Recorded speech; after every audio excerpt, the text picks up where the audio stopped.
access to my phone. It comes with me. And now I can disable that. I can set a schedule, right? So that after 5 p.m., my mobile device doesn't ring when someone calls me, so that I'm not interrupted during family time.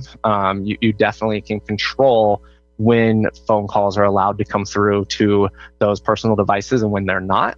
But it's something that's very part of the norm for remote workers. I experience it every day. Carlos is experiencing it every day.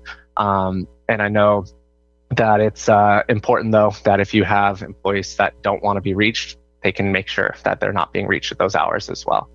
Patrick, does that answer your question?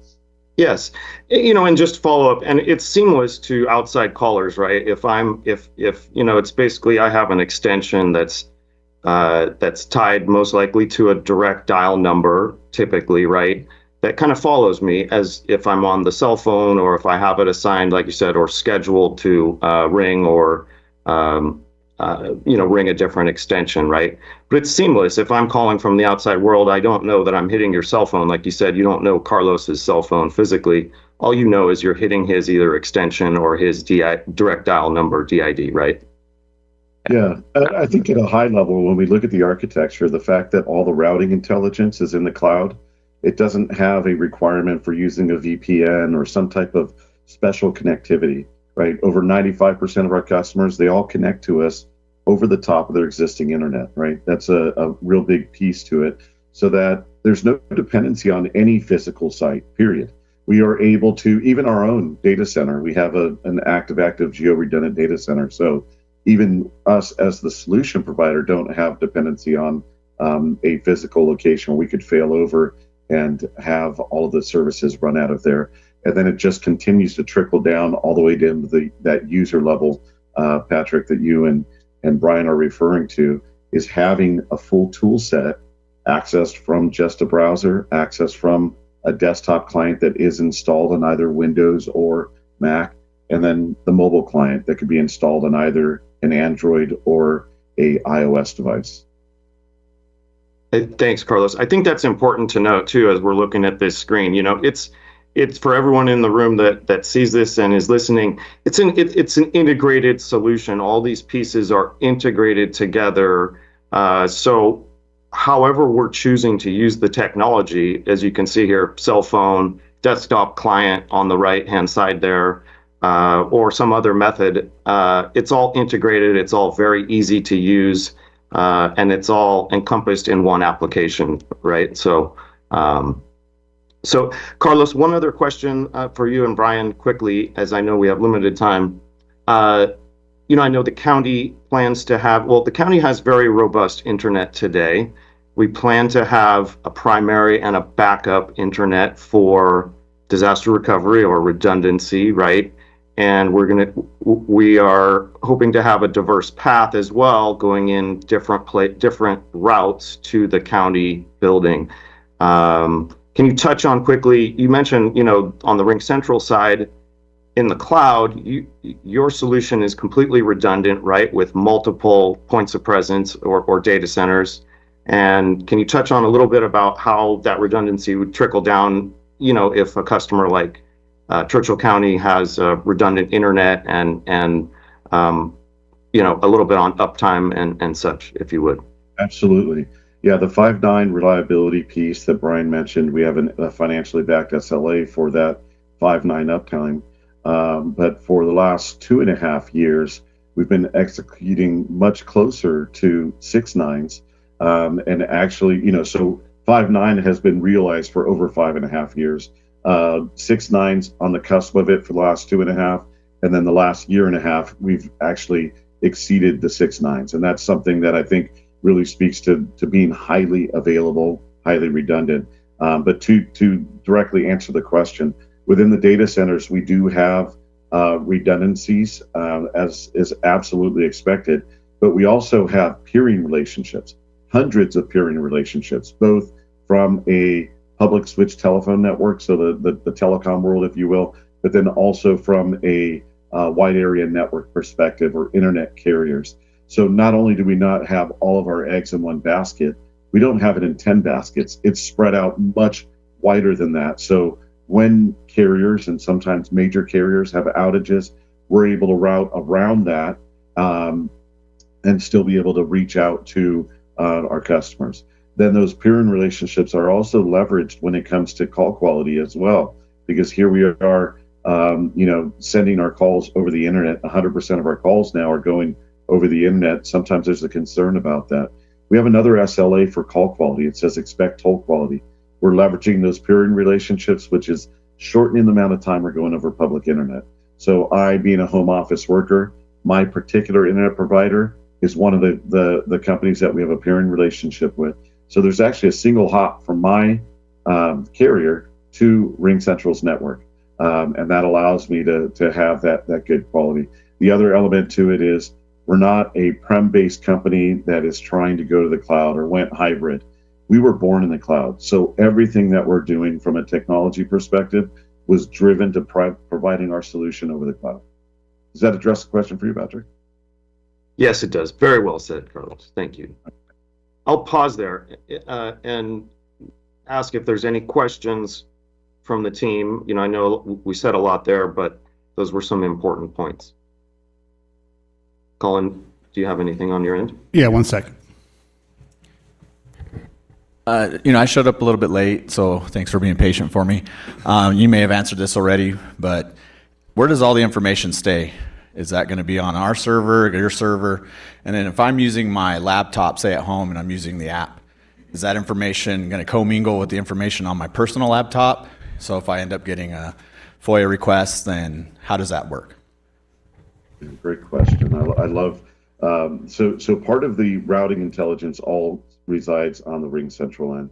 From a security perspective, when we're connecting to the individual clients, we're doing that in a secured manner. So we have encryption that's covering the data at rest and the data in motion. So we have secured voice and secured fax.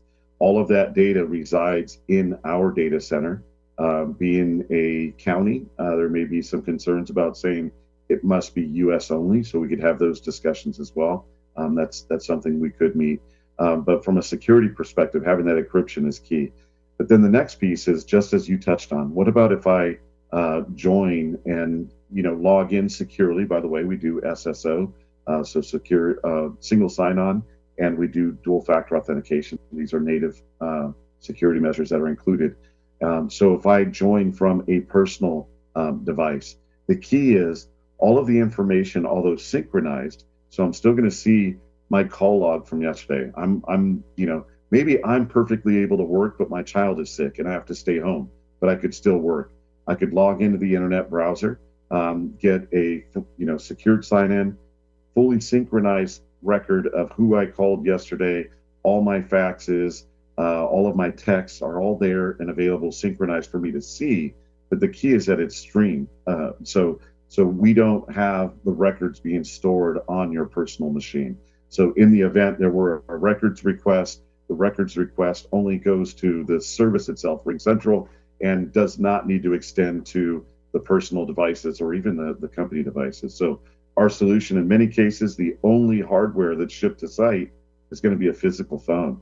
Outside of that, we're not going to have any servers that reside on your premise, nor are we going to have gateways or things of that nature. We're a full cloud solution, so we become your carrier. Does that address the question for you? Yeah, we're good. Thanks. All right, thank you. Thank you. Anything else on your side, Colin? I know we have limited time, and I just want to be respectful of everyone's time.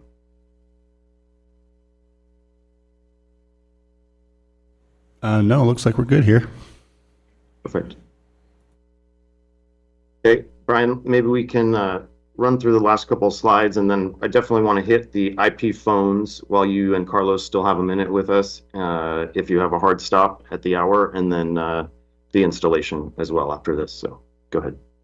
Yeah, I moved mine so I can hang on for the rest of the meeting. But so yeah, I think we talked about this a little bit. Everything's in a single application, whether that's utilizing the RingCentral application from an end user experience or something like a Teams integration and using that to access RingCentral. But you can go on to the next. Stole your thunder a little bit on that slide. No worries. The last slide, you stole all my thunder, so we'll show it real quick. But no, the second piece, so I mentioned there's three pieces on RingCentral, right? The first was the enterprise telephony. The second is simplicity. Realistically, it doesn't matter if we have all the features and capabilities if they're not easy to use, right? We don't want to confuse end users. We don't want to make it hard to place phone calls or send a SMS or even manage the system. A good example that simplifies this is to add a new user is a 2-minute process, right? So first name, last name, email address, send, and you get a phone number that's SMS, phone capable, all the features of RingCentral enabled. You can have templates assigned, so you restrict what they have access to. Maybe you have folks that you don't want access to reports, for example. So you can automatically apply those templates, but it's as simple as that. So really just making that end user experience easy. So that's kind of the second pillar. And then the last side's the third pillar, if you go ahead, Patrick. And that's the 5 nines availability, right? So Carlos mentioned this, how we achieve this, but it's good to see it graphically that since 2018, we have met our 5 nines SLA, meaning less than 78 seconds of quarterly downtime. And for the last 2.5 years, we've been at 6 nines, which is less than 10 seconds of quarterly downtime. So none of everything we've talked about matters if we don't have a reliable system. So we want to make sure we're providing you with the enterprise features you expect, make sure it's simple to use, and then have a reliable platform that's going to be there when you need it. I'll just add for the non-technical folks in the room, you hear us talking 5 nines, 6 nines, you see it on the screen there. It's a technology metric used for uptime and availability of technology systems in general. So it's a direct correlation to the service level availability of a cloud-based solution like this. So again, 78 seconds of quarterly downtime is very, very minimal, and that's considered enterprise class. And so if we're talking above that, that's a very, very available solution. So I'm going to hit stop share. I'm going to go back to my other presentation quickly, if that's all right. And Patrick, if it's okay, as you're transitioning over, I do have a hard stop here. So Yep. I don't want to interrupt you as you go to the next slide. I just want to express my appreciation for being able to be introduced here, and I look forward to continuing our conversation here. But I'll drop off right at the top of the hour. Okay. No problem. I'll try and go quickly through the rest. I know we probably have Q&A at the end, and just have a couple more points to hit on. So let me know if you can see my presentation back up on the screen. Yeah. Yep. All right. So it was asked. That we show some of the hardware endpoints, the desktop phones, and certainly there's multiple options on the endpoints or the phones for users, and there's different sizes and shapes and different technology supported. The PolyEdge 320 phone that you see in front of you was selected as, I would say, the main phone for the majority of the users by the Churchill Nevada team. I'll let Brian talk a little bit to it. I don't want to read through all the little specs, but as you can see, there's 8 line appearances there to the left and right of the LCD screen. There's some function keys at the bottom of the screen. Brian, you want to speak a little bit to this and some of the features like speakerphone and headset and Bluetooth, if available? Yeah, absolutely. So this is Poly's phone that they released last year. So it's their newest model of phone. It replaces the VVX series of phones. They are no longer selling those after, they didn't say a month, but this year at some point. So this is kind of their go-to new solution. It does include integrated Bluetooth. So if you have AirPods that you want to connect to your phone or something like that, it is already built into the phone. Anything that's a 5, so this is 320. If you have a 350, for example, those phones include Wi-Fi. So if you need a phone that doesn't have an Ethernet drop and you need to connect it via Wi-Fi, they do have those available. Don't see it very often, but maybe you have some locations that need Wi-Fi phones. And then the second or the last kind of advantage of the new Poly phones is a lot more customizability on the buttons, right? So like the VVX and older phones and some of the Yealinks, you can't customize what you do with the buttons. They just show a contact status if they're on a call or not. With the Edge phones, you can customize those now. So those 8 buttons on the side, normally they're used to, show a coworker status if they're on a call, transfer a call to them, that sort of thing. But now you can set it as a speed dial, certain capabilities within the system. So you can customize the buttons a little bit more on them. And that's kind of something that we've seen as a very popular advantage to these new devices. And Brian, just to add to that, there's a headset jack on all of these for optional headsets, correct? Yeah, everything Okay. includes. It's going to have 1 gig Ethernet pass through, so you can plug your Ethernet into it, plug your laptop into the phone, as well as I believe each one has 2 USBs, so you can have 2 USB devices plugged in. Perfect. And so for the audience as well, the 8 function keys you see there, or programmable keys, I should say, that you see to the left and right of the screen, those are going to stack up physical calls if we have calls coming in, 1, 2, 3, however many we have. Keep in mind the phones for most users are going to be working in conjunction with the desktop client. So, I can set up speed dials, features and specific functions on either the phone or the desktop, and they work together. So depending on if I'm physically picking up the phone and making a call, or doing it through the desktop, or I have a headset, a wireless headset of some sort, and I'm doing some sort of pickup with one of the keys down there on the bottom right. These are certainly fully functional phones and very powerful phones. So I know we're running out of time, and I'll field any questions as we go. Colin, I was asked to show the conference phones. I know that there's several conference rooms around the county. We've chosen and standardized on the Poly Trio 8800. Brian, I'll let you speak again, maybe two minutes or so, 1 to 2 minutes on this. But again, I think there's a few spread out rooms around the county where we would have, medium to large rooms, gathering type rooms. Yeah, absolutely. So, I mean, the most important thing for a conference phone is being able to pick up a microphone from, across the room.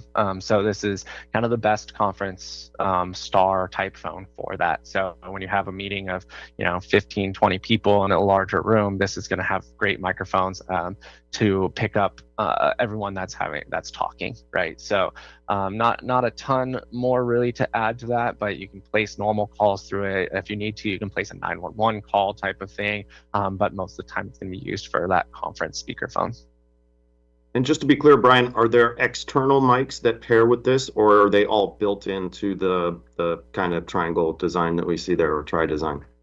Yeah, included is just the star, but and that's normally for about a 20 to 25 foot large, medium-ish conference room. They do have add-ons that can be either plugged in via USB or wireless speakers, that if you had a bigger conference table and you needed that, you could. Perfect. So again, depending on the size, we have either the Poly Trio 8800 in the conference rooms. If it's a larger room or it's a more expansive table setup, we can add the extended microphones. Again, I know we're running out of time, so Colin, just please let me know if you have any questions. Otherwise, we'll run right into a little bit on the installation and training and cut over and go live and how the solution gets deployed. We're good. Yeah, just go ahead and move forward with how we're going to cut over. Thanks. Okay. So as far as the installation and cutover, it's a turnkey process from all of the teams, the Carousel team, the RingCentral team, and the Churchill County team. Everyone is going to end up bringing certain pieces to this. Churchill County is going to bring a network and some security rules and things. RingCentral, of course, is going to bring us the cloud delivered solution that's brought over the internet. And then, NW and Carousel and RingCentral together are going to help perform these different phases for the implementation as a whole. So we've broken it out into 5 phases. Phase 1, and I'll say we've provided options for Churchill County should they want to do a fully remote-based installation, or should they want to do an on-site installation with on-site classroom-style training. So we've provided both. And that's what I'm showing here as far as the 5 phases, which it's my assumption we'll end up doing an on-site cutover. But phase one really is going to be our core implementation, and we'll have a project kickoff. We have a project management oversight for the totality, to the project as in totality. It's going to include planning sessions, actual design, customization, building the call flow for the county phone system, the users, groups, etc. Testing the system, user testing, some web-based training to get everyone started, and then of course what we call number porting. So the porting process is the process of taking the number from your old phone carrier and keeping those 10-digit numbers that we may have published or we may want to keep, and moving them or porting them to the new cloud-based solution, the RingCentral solution. So that's going to be all encompassed in phase one. Phase two, we have a virtual-led training that is included with the standard implementation. It includes some admin basics, but really our core implementation and training is going to come in phase 3 and 4, where we have provided on-site classroom-style training, which is an instructor-led training where it's our assumption we would have the instructor set up at most likely one of the county sites. We could have training sessions for that day and roll in groups of users from the different sites as their schedules allow to come get training on the phones, the desktop client, any other pieces to that. And then phase 4 really again is going to be on-site go live and cut over, because we're going to configure and set up the system, and we're going to have it all ready to go, and then we're going to have a cutover or go live date. And so on that day, we will have on-site hands from RingCentral and remote hands from NWN Carousel to help with any questions on that first day that we go live. If we have user questions, if we have any issues that arise, we'll have some hands on site to address that. But again, we would be fully tested, fully vetted. The solution would be fully set up. We would before we are ready to cut over. And then lastly, phase 5 is an optional component that we've provided the county. is just a ongoing support component, a managed services component with our tool, which is called EMP, which provides the Churchill County IT team with some additional management functions, a portal for analytics and ticketing and support that's shared with our teams as well. And so that's an optional component that we'll see if we choose to move forward. So I think I know we're out of time. I apologize. I was told I only have 40 minutes. That's all I have. I had a quick customer reference. We have many customer references, state and local government, private business, Fortune 500. We're happy to provide specific customer references, but this was one that I had available and a slide available that I thought I would share. So Colin, I know, sorry, we went a little over time, and Julie, are there questions on your side? Yeah, we'll open it up for some questions. Thanks, Patrick.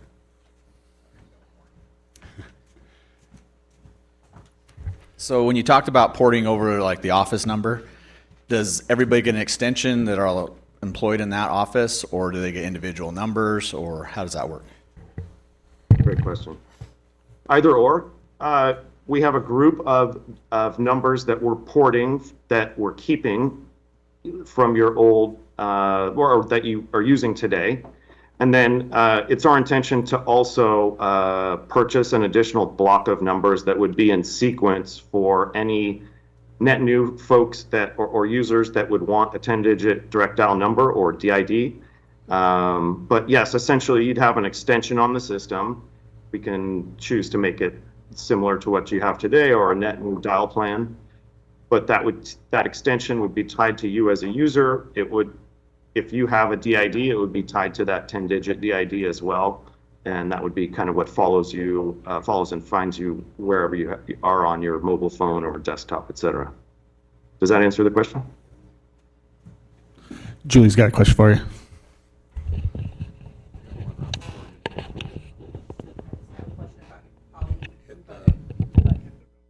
I'm sorry, was there additional question or?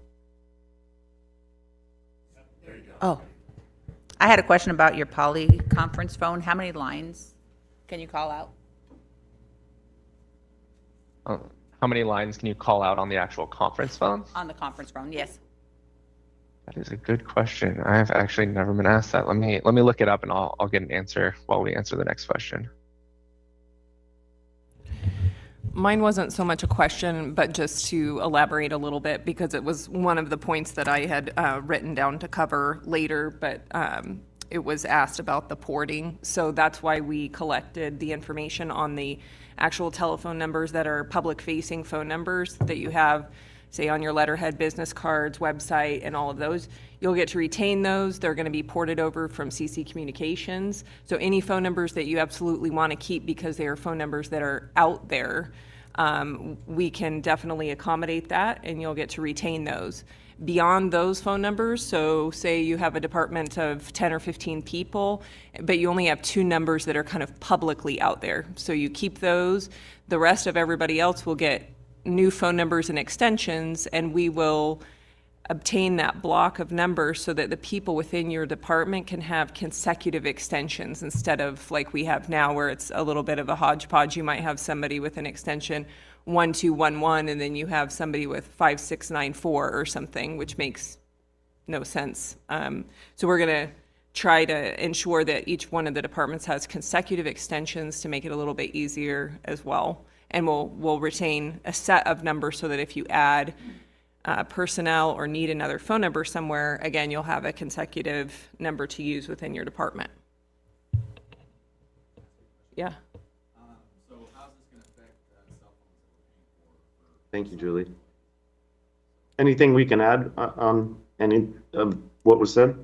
I think that was very well said. Yeah. Before I answer the new question regarding cell phones, I would just say maybe you could let everybody know what your role is with CC Communications in this process.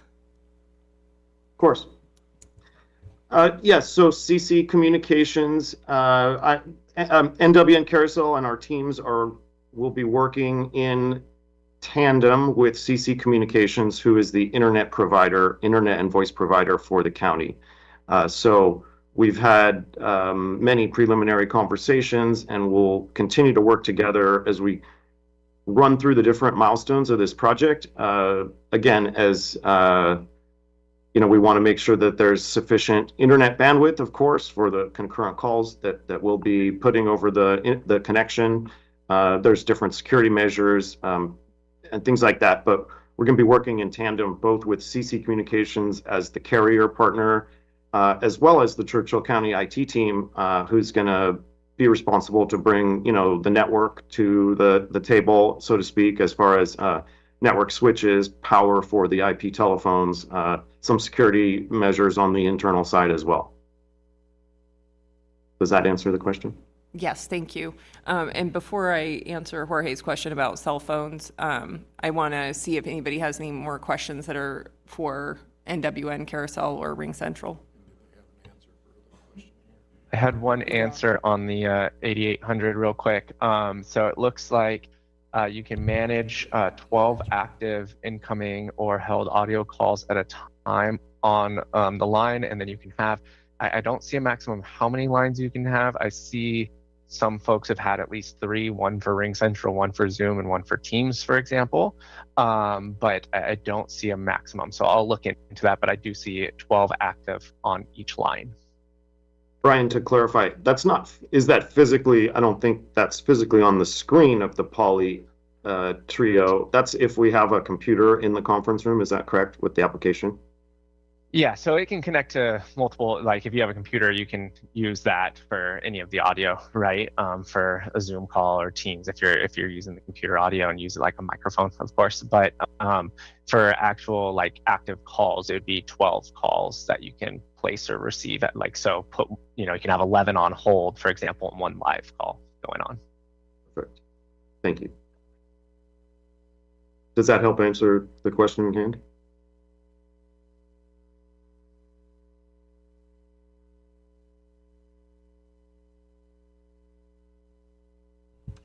At court, we could have like 5 people on the line at the same time? Is that what you're saying? You like can have 11? like conference in? Yes. Yeah, you can conference in. I believe 10 with Ring Central, and then we do have an audio conference bridge that's up to 1,000. So if you needed a large audio conference included with every Ring Central license, we have a dial-in number that can have up to 1,000 people dial into it. So yeah, that's no issue. A little bit of two different things. One, I think we thought the original question was how many can we do on the specific conference phone? If we're talking about conferencing as a whole, like how many parties can we have? That's what Brian's talking about. We should be able to do, we'll confirm, should be able to do 10. And then additional to that, there's a bridge, like a toll-free number or a specific number that people would dial into once we have more parties than that. Does that make sense? But 6 to 10 or so is certainly standard and common. Yeah, the 10 would be like, let's say Patrick called me and then Joey called me and I wanted to conference them together, right? And it's like individual calls that I'm merging to one call. That's up to 10, right? And then if I had a pre-planned call and I say, hey, call this phone number, I can have 1,000 people do that.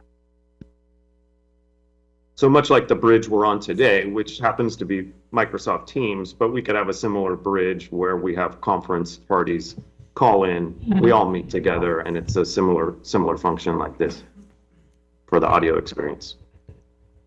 Hi, I have one more question. We have certain locations in our offices that have an additional side panel or console where we have probably like 20 to 30 pre-programmed buttons. I didn't really see that on that actual physical phone that you showed. Is that a possibility?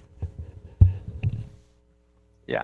So the Poly Edge has the expansion modules. It's called the Poly Edge E expansion that you can add on.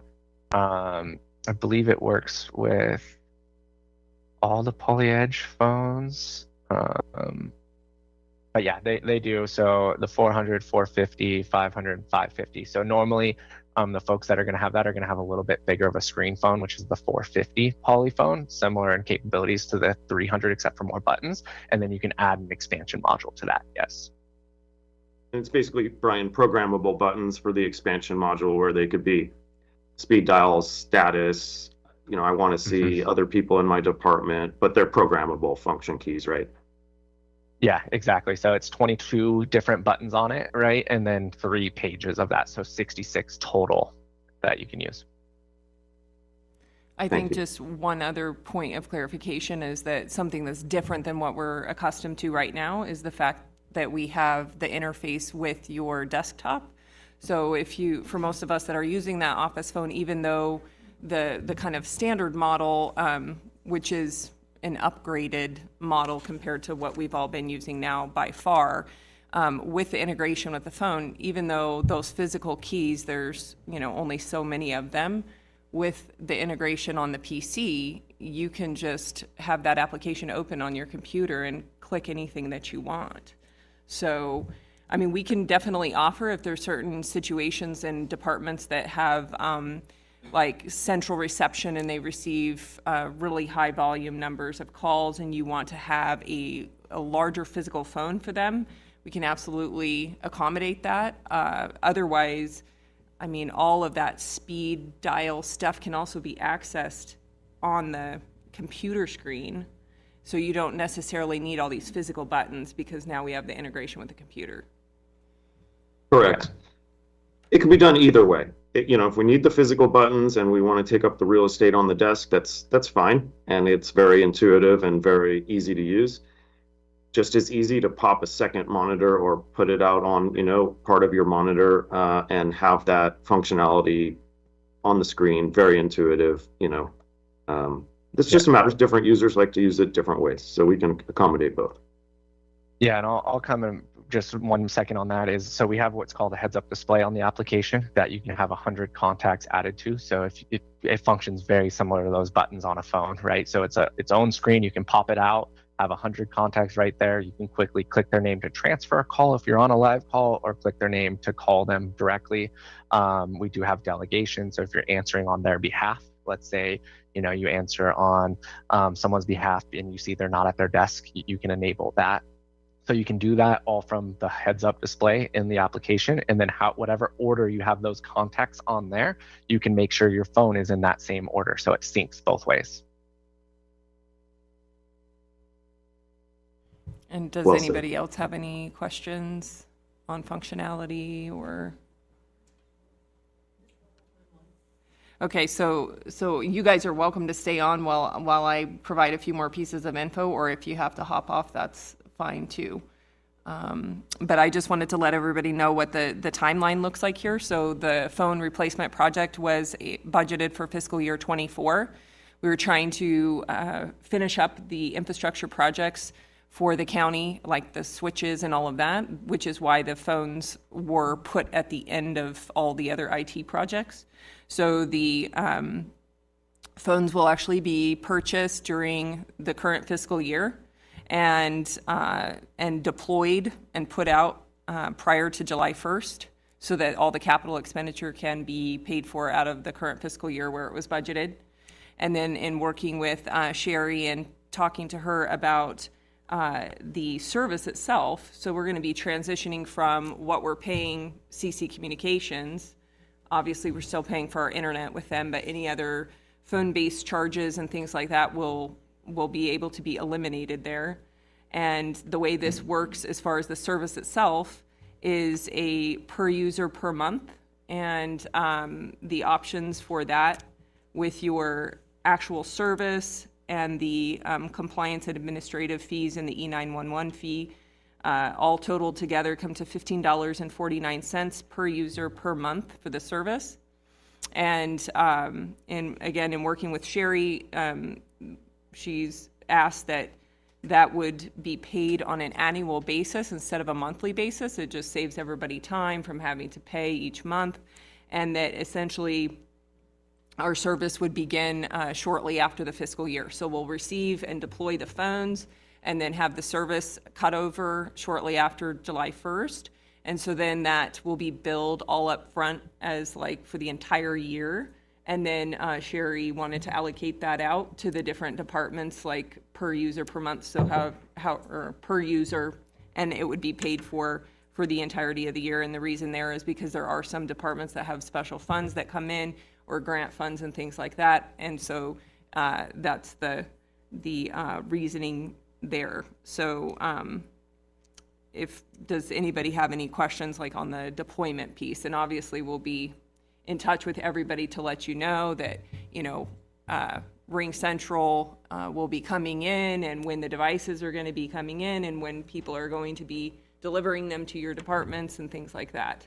And if you have any special needs, we have that spreadsheet that's a live spreadsheet the link was sent out to everybody to update with like DIDs that you wanted to keep, those direct dial numbers, any of them that you wanted to retain. If you have needs for conference phones, because, if you have a building and you've got 2 conference rooms and you want to have those kind of poly starfish phones located in the conference rooms, then we'll make sure that you receive those. And then if you have any special needs or questions or things that come up after the fact, after this meeting, please reach out to Colin or myself, and we'll make sure that you have all the information that you need there.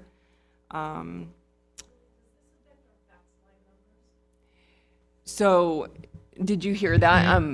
The question was asked, does this affect our fax line numbers? And I want to tag on one other piece with that. So currently, Churchill County, at least in the administrative building where several departments are located, has a physical fax server, and that allows us to send faxes through the internet. But we have a couple departments that also, like human resources and social services and things like that, that due to HIPAA and other privacy reasons still have physical faxes, right? And so I don't know if the solution that's offered through this is HIPAA compliant or not because of the encryption and stuff that's offered. But can you just explain a little bit about the fax piece? Brian, you want to take that one?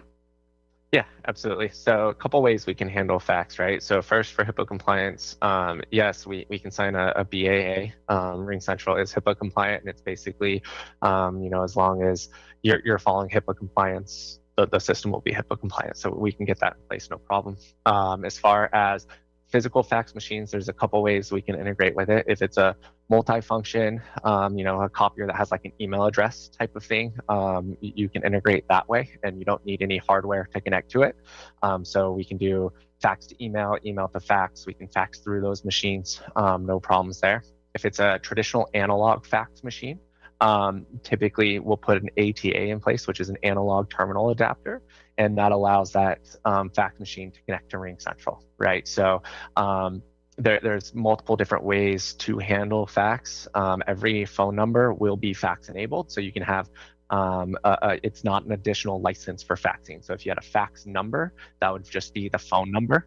And then you assign that to either a group of users or a specific individual. You can have that sent to people's emails, like an email distribution inbox, or you can integrate that with the physical fax machine so that it's working with that fax machine how you'd expect it to be, similar to today. So a couple different options depending on how each department wants those faxes to be handled. But yes, we can integrate with different types of fax machines and as well as the eFax. So I think with Brian, I think it would behoove all of us to just, all the departments and us as a whole, to note, the total number of fax machines and types, and then we can, evaluate if we would need an ATA, which again is a very small piece of hardware that just integrates to the cloud, very inexpensive, or how we would support each piece. I think much like we did the spreadsheet, is that the best approach? Yeah, absolutely. Thank But you. I think, as Brian said, we should be able to support all of the above. Okay.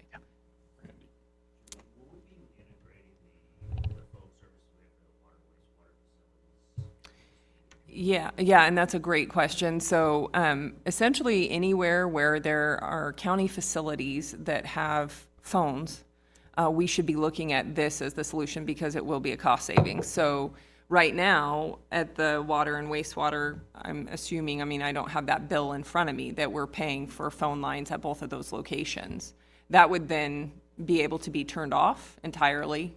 And for each phone number, if you only had one phone at each location, it would be $15.49 a month instead of whatever we're paying. So just so that everyone is aware, we're currently paying CC Communications around $10,000 a month between the county facilities for, and that is inclusive of all various different kinds of services, including internet, which is obviously not going to go away. But we'll be able to eliminate and go through kind of an audit of all of those different CC communication bills that we currently have and eliminate a lot of the different services that will also then provide an offset for this. Aside from the phones that are water and wastewater, we have auto divers that have phone lines going into lift stations and things like that. Okay, can you I'm sorry, we lost you for a second, Julie. I only caught the first word. We have auto dialers at our water plants and our wastewater plants that call in alarms. They don't have a telephone, but they have a phone line. How are those going to be handled, as well as fire alarms and I guess regular alarms on buildings and things like that? Yeah. So fire alarms, elevator alarms, like life safety, on those typically remain the same or go to like a cellular type solution like Epic Granite. I don't know, Patrick, if you propose anything like that, but there are POTS replacement type services out there. They're handled different than voice over IP. However, for the calling of alarms and placing, let's say a good example would be like a panic button, right? You push a panic button and then it automatically dials 911, and 911 knows that, panic button at this location was pushed and a pre-recorded message is played to 911, for example, right? We can integrate there. We can accomplish things like that, absolutely. But for the elevator phone lines, life safety phone lines, we're typically not going to touch those because they need to have a battery backup. They can't be relied on voice over IP. There's certain things that are different requirements that RingCentral doesn't handle. Yeah, well said, Brian. I'll add to that. Typically, yeah, the alarm, the fire, the life safety lines, typically we'll keep those on what they're on. Typically is usually a POTS line or an analog line. As Brian alluded to, Carousel and we can help with this in tandem. There are replacements. The FCC has dictated that they're retiring all of these old true analog lines. So, they will be going away at some point in the future, and there are analog alternatives, we call them, and that's part of the business that we're in at NWN Carousel, and we can speak to the team about that separately. But yeah, I would say the phone system itself and the voice lines will be on the RingCentral solution, and then we'll keep those alarm, life safety separate on their separate lines that they're on. Whether that's the true analog today or whether that's an analog alternative in the future, they'd be separate for reliability, and so we don't have all our eggs in one basket.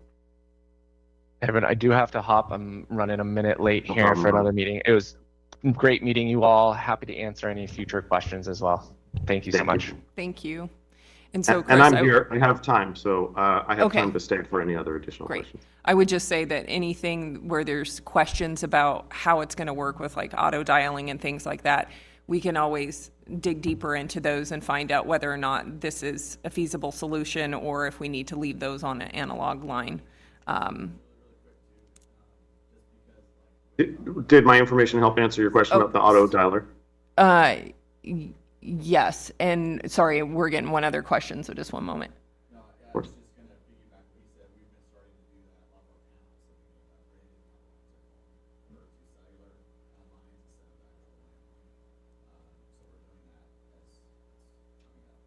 So essentially with some of the alarm systems that you guys have, they're currently transitioning over to cellular, okay.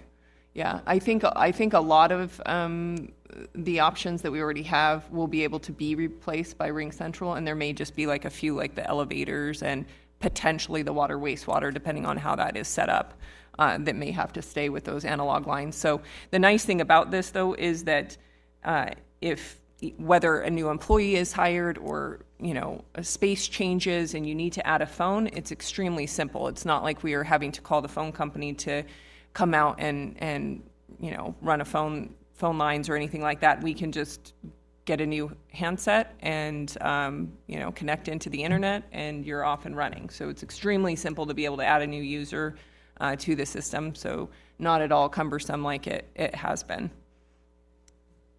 One other thing that I want to touch on. Sorry.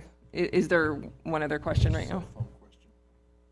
County cell phones that Jorge had asked. Oh, right. Okay. I'm going to jump into that.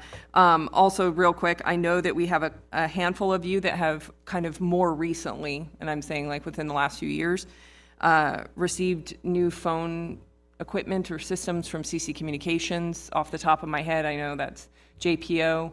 From what I've gathered, I don't think anybody's super thrilled with any of their systems. So JPO, museum, portions of Parks and Recreation, and maybe roads. Yeah. So what we'd like to do is include you guys in this new solution so that we're all integrated together, but then see if we can sell some of that equipment and recoup some of the costs from selling that. Because obviously it's equipment that other entities may still use, right? And I'm pretty sure you guys are all ready to ditch your CCCom stuff. So on that note, I'll jump into the cell phone thing real quick. And right now, mostly it's our department heads and then a few other key positions that have county paid devices. As they touched upon, what's that? And a lot of your people have cell phones, right? Because they're out in the field. So, I mean, with the way that this system works, it's obviously like integrated with those cell phones. So, as an example, let's just say, let's just pick on like Lucretia or something as an example. She has a county cell phone. She has like an office number. She doesn't have to give out her cell phone any longer. She can pair that device with the system and then only give out that office number, and then anyone can get a hold of her via the office number, and she can set, parameters on the mobile device of when she wants it to ring or not ring. As far as if you're asking about, are we going to do away with county paid devices? That's kind of another conversation or can of worms, if you will. I mean, obviously we have the potential, but That's more of like if Joe is in the room, I don't know. The whole, do we want people using their personal devices? Yes, you can put the application on your personal device, and you can access your county phone number via an app that's on your phone. So even if you don't have a county device, you can put the app on there and access your county phone number. So I think it opens the door of possibility, but I don't want to jump into that mess right now. So.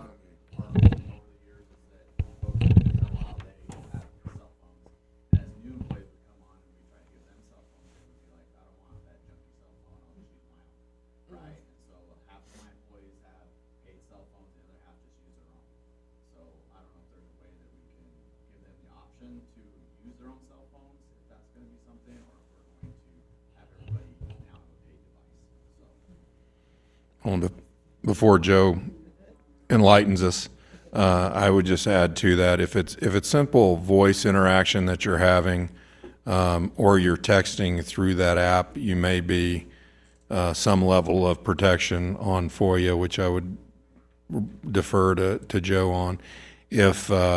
But if you have on your cell phone, you're receiving your emails, you're logged into your Outlook, all of that kind of stuff, you're under FOIA with your private personal phone.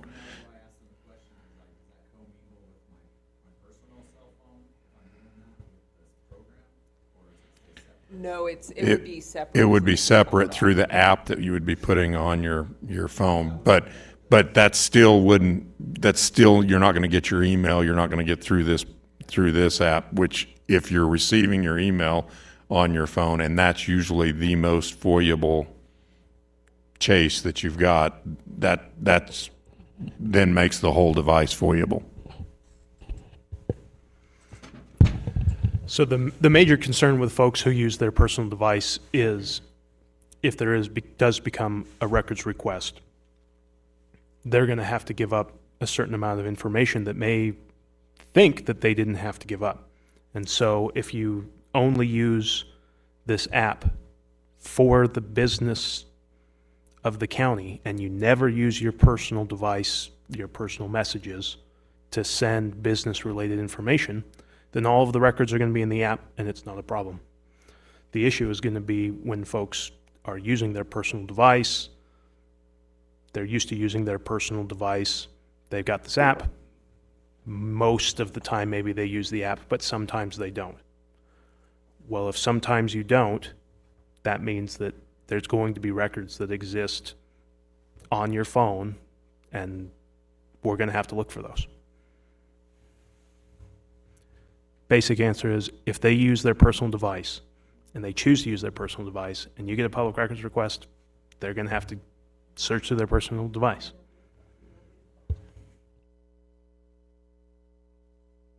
But you're right, if we use the app, and I apologize, I didn't hear the question, there's instant message and there's different communication methods in the app for internal communications. Yeah. Yeah, so it's kind of not a cut and dry black and white answer. I mean, if you use your personal device, but you only use the app for county business, then you're pretty protected because they can access all the records that were on the app via a computer or other means. And then, does anybody else have any other questions for Patrick or myself or Colin? Okay. And this applies to everyone except for the sheriff's office, but NWN Carousel is working currently with the sheriff's office on their 911. So just for everyone's awareness there. And that's all I have, unless you have anything. Thank you so much for joining us. We appreciate it, and we'll let you off the hook so you can leave the call, and we'll get down to the rest of our agenda. You're welcome. Thank you all for your time. If there's additional questions or clarification that's needed after the fact, our teams are more than happy to address whatever comes up. Thank you. Thanks, sir. We're looking forward to working with the team. Have a good one. You too.